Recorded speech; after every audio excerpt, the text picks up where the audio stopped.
So let's shift and talk about the bowl game. Finally, get to talk about a bowl game. Been doing this a long time, not to get to talk about a bowl game, but the Military Bowl, December 27th, 2:30 ESPN against Boston College.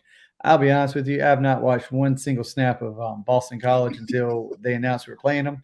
I watched the Clemson game because they gave them everything they wanted. I watched the Temple game because it was available, and that didn't show me anything. And then I watched the Florida State game, parts of it, where they gave Florida State everything they wanted. Florida State was a weird team, so I try to take that with a grain of salt too. But Boston College, man, just 6-6, started off hot. Wins over teams they should have beat: Colgate, UMass, Temple. Beat Missouri in overtime, starting off 4-0. Then fell to Clemson, NC State, two ranked teams back to back, and then lost games that are odd to me: Syracuse, Louisville, before jumping back on it, beating Virginia Tech, which was a big win for them, and then finishing the season with a loss to Wake Forest. Um, I don't know. What do you see in this game? Who scares you for Boston College? To be completely honest with you, not in any type of way to be disrespectful to Boston College, but nothing about their team scares me.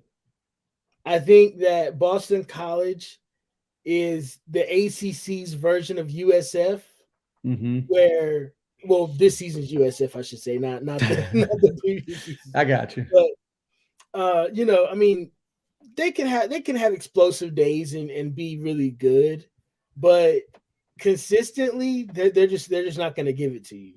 So Mm-hmm. I just think that I think that their team's not good. I personally I feel like the team's not going to be motivated to play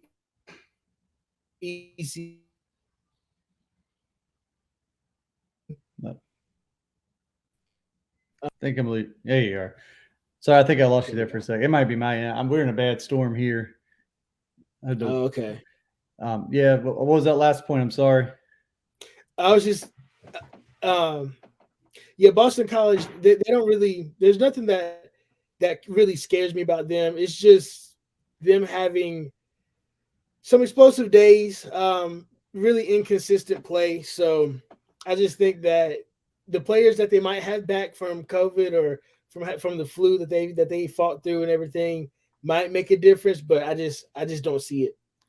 Yeah, the only thing that scares me about them is just the little bit of film I've watched. Their offensive line, when they're healthy, is a pretty stout group. That being said, I know they're already down a couple of offensive linemen, so I don't know. But and I was reading the stats, and the games they've lost, they have yet to in the six games they lost this year, they didn't score 17 points. So that's the magic number. If you can keep them under 17, you're pretty good. You're in a driving seat there. But they only average 17 points a game, which blows my mind. And that's with a 51-point win over Colgate. You know what I'm saying? Like it's an odd dynamic there. They started off the season 51 and 45 points, and then they scored 41 against Missouri, and then that was it. After that, it's all downhill: 13, 7, 6, 13, 17, 3, 10. So, I mean, I don't know. It's just so Jekyll and Hyde almost. I know a lot of Pirate fans are disappointed, but I'm jacked to get Boston College, a team we've never played before. Always good to get a new rivalry started, hopefully. But I think I don't know. I think they're better than their record shows. I'm not sure. I'd say that with a grain of salt. But I just don't know how this game's going to go. And I think it's all. You're right. Does it is it, hey, we don't want to play East Carolina, we're just going through the motions, or is it, hey, we want to prove that we're not really a 6-6 team, let's play our hearts out? I don't know which team's going to show up. Yeah, I mean Boston College having three offensive linemen, foregoing the bowl game. Mm-hmm. To me, there's nothing on the offense that's going to scare me at that point. I mean, with our defense, you lose the offensive line, three of your starting offensive Yeah, linemen. you're done. It doesn't matter what team you are, you're not going to do well against this ECU defense. Yeah, and So only, this and is only I reason it don't know. scares me, the only reason that scares me though, is they had so much I don't know, so injury, sickness, COVID, and not this year that they're even their backups have a ton of experience, and so I just don't know. And you know how ECU is when we are think where everything's going to go our way. I think of Charleston's Southern. then it's a more difficult game. Although, to be honest with you, to see Boston College as a 3-point favorite makes me feel good because it's enough of a chip to get ECU fired up for it. At the same time, it's just shows me that people in the same boat as me just don't know how to take Boston College. It's basically a pick 'em, and you're just going to pick the ACC anytime over a team like ECU that hasn't been there. I don't know in what 8 years. So I don't know. It's a scary game. I'm glad I don't get paid on if I make the right prediction or not. Yeah, I'm glad that I don't get paid to make the right prediction either because I'm in the Boneyard podcast pick 'em and I am not doing Oh well. yeah, I see that. I saw that on Twitter, and not to be funny, I said I'm just going to avoid that so that I don't embarrass myself. But good on you, man, for taking that mantle for us and go.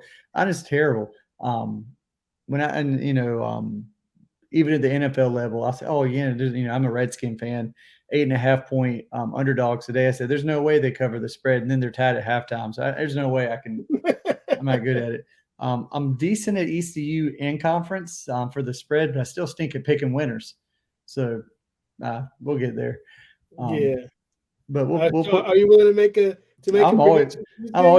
always willing to make a prediction because my goal is to steal it. And it's really worked. I've wrote them down this year. Whenever I pick against ECU, just to be it, I'm 3-1, and so I'm gonna just keep that trend up. So I'll make a prediction. Do you want to go first, or you want me to go first? Yeah, sure. I'll go first. I'm gonna say ECU wins this game, and ECU wins it by 10, closer to about I want to say 32-21, roughly. I think that their defensive backs can slow down our receivers enough. I think the cold will. It's not going to be too cold, but I think the cold will kind of get to ECU a little bit more than Boston College, and I don't think that Boston College is going to have a good run game. I think that however productive their running backs are, they're just not going to be able to do as much without the offensive linemen. Yeah, I agree. I would say that. I got the score a little closer. And if you've never seen this before, always pick against ECU because I'm the reverse bad luck. But I want to pick Boston College. The 3-point spread making a pick 'em. Sometimes I think they just do that because Vegas doesn't know what to do. But I want to think that maybe since it's bowl season and they're on it, I'm going to stay closer to that. I'm going to say Boston College 27, East Carolina 23, although I do believe it's going to be the inverse. I think that just with the time off, we're going to come out just a touch rusty, and we're going to come out just kind of jacked up too, really geeked out to play this game well. I think there's going to be a sloppy first quarter, and then I don't think we'll be down, but I think it's going to be closer than people think at halftime, and then I think we pull the old second half magic and pull it out at the end. But I will say Yeah, I officially really hope. Boston College so that we will win. Yeah, I really hope that we are able to pull this one out. I think if we can get to 8 wins this season, I mean that puts everything to rest. And then next year, it's getting to. I mean, at that point, it'd be getting to 10 wins next year. Yeah. Don't want to get too far ahead about speaking about next year, but I want to do that too. I looked at the wrong. Hold on. I always like the future football schedule. I had to look through see what their schedule is going to be next year and try to predict. So our non-conference, we always have the same conference. I'm thinking I can't remember because I'm telling you I'm old, but Cincinnati, Houston, all them, and UCF are going to still be here next year unless something drastic changes, right?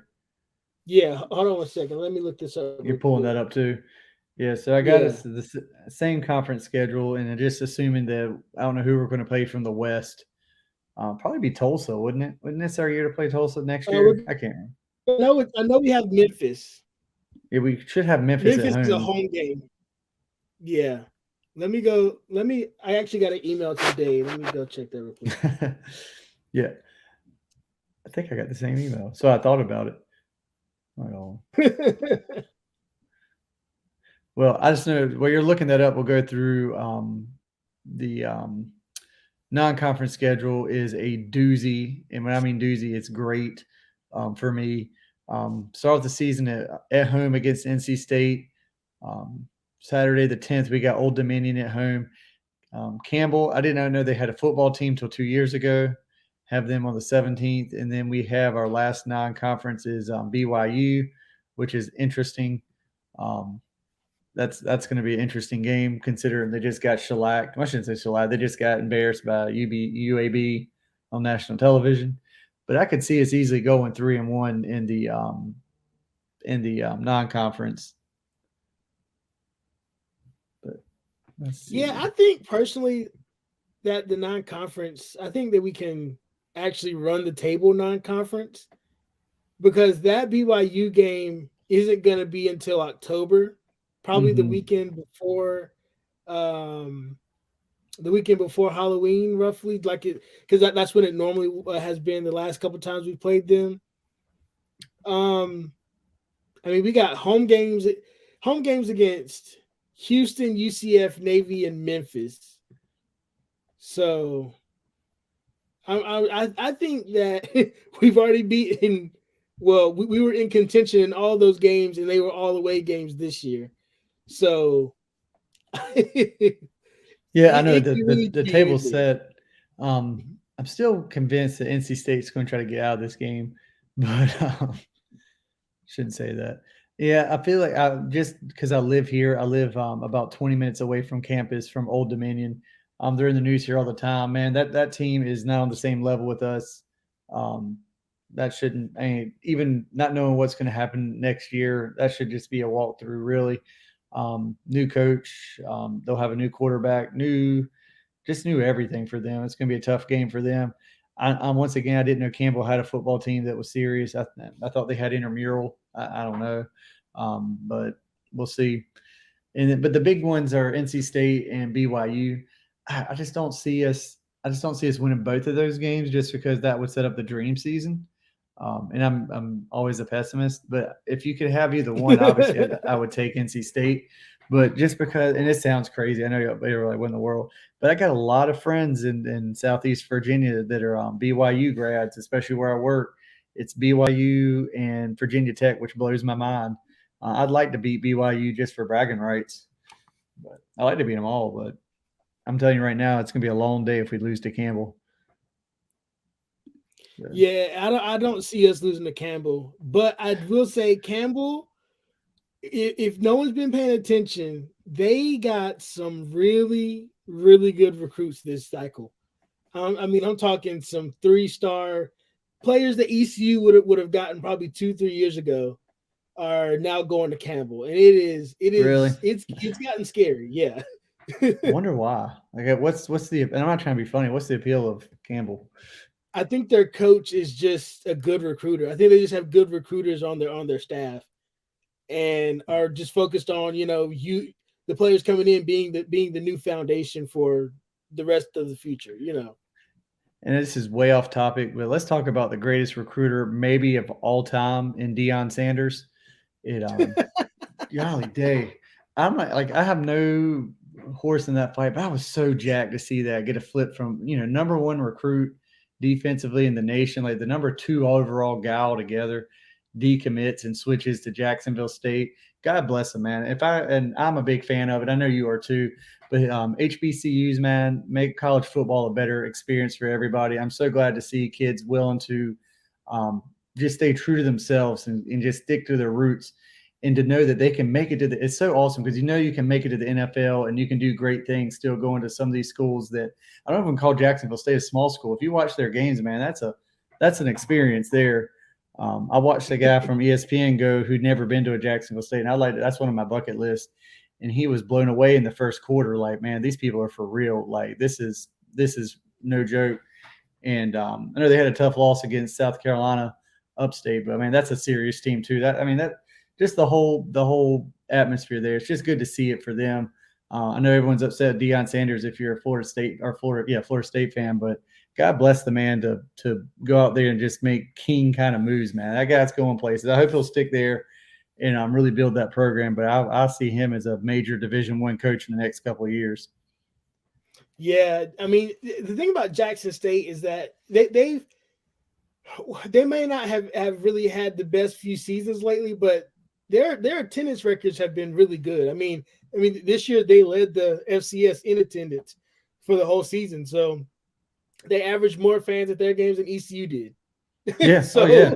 you No, know, when so it's one of those things where I think that the right players coming into Jackson State. I think that this is a little off topic, but the yeah. South Carolina State they have a case to make that just because you're not one of the top four elite HBCU programs that you can't still beat them Yeah. easily so I It's mean I just think this is just opening up a whole new playground for players to show their talent. it just to me it comes back to any level, doesn't matter if it's division, I don't even know what the lowest, if it's junior college, all the way up to D1. When you have a real playoff or a real system in the season where teams have to play each other to make it there, it just makes the whole experience better. What was, I think South Carolina State was 7-5, right? And they beat Yeah, 7-5. Yeah. 7-5 to go up there, but they still had to go through the gauntlet. Like they still had, like, there's nobody in America can say, hey, they got lucky and just they caught a break here. They had to do it. Like they had to go through it. And I don't know. I wish we could see more of that Division One. I'd like to see the 12-team playoff, but that's a long discussion for another day. But Yeah, to be honest with you, I got to give a shout out to FAMU this year for being one of an HBCU in the actual FCS playoff. Um, mm-hmm. but I mean, I personally, I would have liked to have seen them rematch with with their SWAC foe in Jackson Uh-huh. State for the Celebration Bowl, but yeah, I think that the HBCUs really have the momentum now. I think they really have the momentum.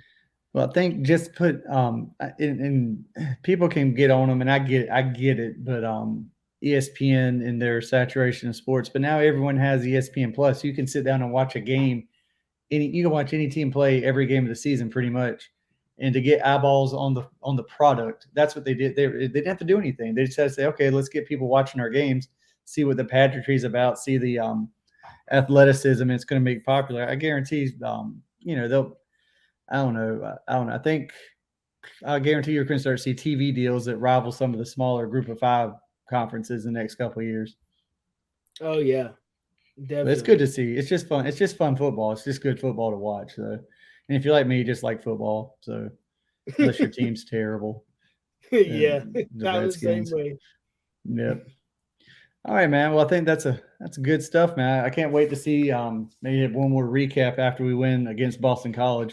All right, man. Well, we'll sign off, and hopefully we'll be coming to you one more time with a recap of the win. But y'all have a good evening. Yeah, yeah. Have a happy holidays.